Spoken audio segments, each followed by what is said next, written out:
আসসালামু আলাইকুম রহমতুল্লাহ বারাকাত।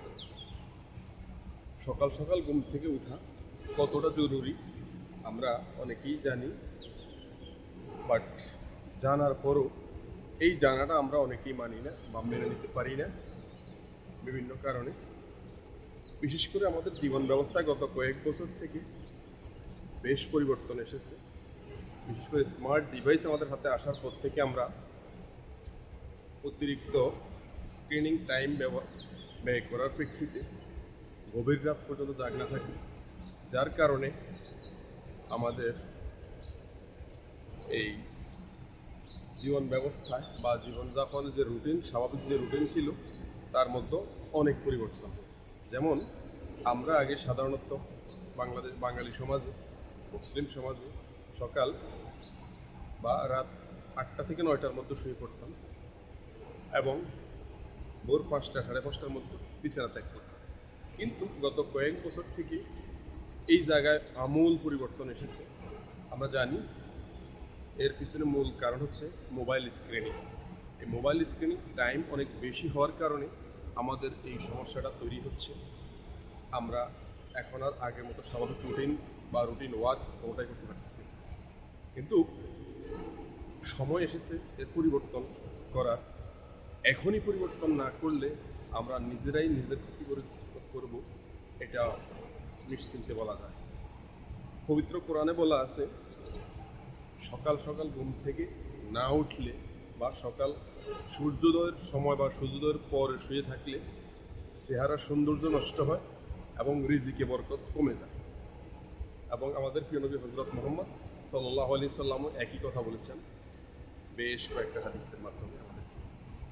আমরা এই জায়গায় অনেকেই মানতে পারতেছি না। মূল কারণ হচ্ছে আমাদের স্ক্রিনিং টাইম। কিন্তু এই যখন আমরা লং টাইম গভীর রাত পর্যন্ত জাগনা থাকি, আমাদের শারীরিক বিকাশ ব্যাহত হয়, মানসিক বিকাশ ব্যাহত হয়। বিশেষ করে আমাদের মানসিক যে গ্রোথ বা স্বাভাবিক যে এনার্জি তা ধীরে ধীরে বিলুপ্ত হতে থাকে।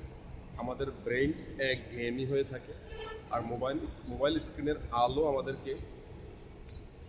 স্নায়ু এবং ব্রেইনকে জীবিত রাখতে গিয়ে আমরা গভীর রাত পর্যন্ত জাগনা থাকতে হয়। শুইলেও বা শোয়ার পরও আমরা ঘুমাতে পারি না, ঘুমানো সহজ হয় না আমাদের জন্য, যার প্রেক্ষিতে আমরা মর্নিং টাইম বা সকালবেলা উঠতে পারতেছি না। এর বড় কারণ হচ্ছে এটাই। এর বাহিরে আমাদের কিছু শারীরিক দুর্বলতা থাকে, অনেকের স্নায়বিক দুর্বলতা, শারীরিক দুর্বলতা, এগুলোর কারণে অনেকে সকাল সকাল ঘুম থেকে উঠতে পারতেছেন না। এই জায়গায় কিছু খাদ্যাভ্যাস পরিবর্তন করলে আপনারা হয়তো এই কাজটি করতে পারেন বা এই রুটিনটা নিয়মিত করতে পারেন। আর বিশেষ করে অভ্যাসের মাধ্যমে আপনারা এই কাজটি অভ্যাস পরিবর্তন করলে আপনারা এই কাজটা করতে পারেন। আমরা জানি আমাদের শরীরে বেশ কিছু পুষ্টির অভাব, বিশেষ করে অ্যান্টিঅক্সিডেন্ট, ভিটামিন বি6, ওমেগা 3, এই কয়েকটা পুষ্টিগুণের ঘাটতি যখন দেখা দেয়, আমাদের শরীর স্বাভাবিক কাজকর্ম করতে পারে না, যার প্রেক্ষিতে আমরা উইক ফিল করি, দুর্বলতা শরীরের মধ্যে জেঁকে বসে। আমরা দিনে হোক রাতে হোক আমরা শোয়ার পর আর উঠতে পারি না, উইক ফিল করি এবং আমরা মন চায় না, এরকম একটি বিষয় আমরা লক্ষ্য করি। এই জায়গায় এই ওমেগা 3 বা ভিটামিন বি6, বি2 এই বা অ্যান্টিঅক্সিডেন্ট এই খাবারগুলো সর্বোচ্চ পরিমাণে পাওয়া যায় আখরোটে এবং মধুতে। মধু একটি প্রাকৃতিক সুগার বা ন্যাচারাল সুগার বলে থাকে।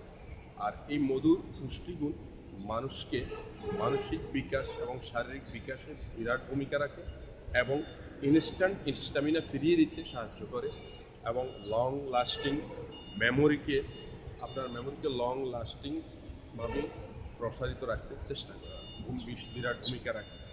যার কারণে আপনারা এই কয়েকটা খাবার, সেই সাথে সাদা তেলে রয়েছে প্রচুর পরিমাণে ক্যালসিয়াম, ম্যাগনেসিয়াম, পটাশিয়াম এবং ম্যাঙ্গানিজ। এই উপাদানগুলো আমাদের শরীরের স্বাভাবিক জীবনযাপনে, স্বাভাবিক গ্রোথে, মানসিক বিকাশে, স্বাভাবিক ব্রেইনকে স্বাভাবিক রাখার জন্য অত্যন্ত গুরুত্বপূর্ণ ভূমিকা রাখে। আর এই খাবারগুলো আপনারা যদি একত্রে খেতে পারেন, বিশেষ করে মধু, আখরোট এবং সাদা তিল, সেই সাথে অন্যান্য বাদামও অ্যাড করতে পারেন। তবে আমি সাধারণত এই তিনটেই খেয়ে থাকি নিয়মিত, যার কারণে আমি গত কয়েক বছর থেকে আমার রুটিন ওয়ার্ককে আমি ঘুমের রুটিনকে আমি আগের মতোই এখনও রাখার সুযোগ বা চেষ্টা করে থাকি, যার কারণে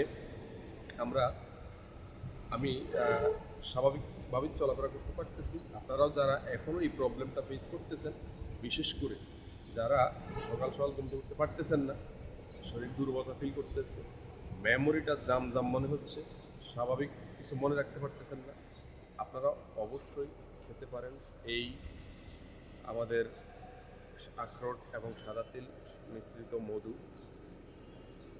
ইনশাল্লাহ উপকৃত হবেন, উপকার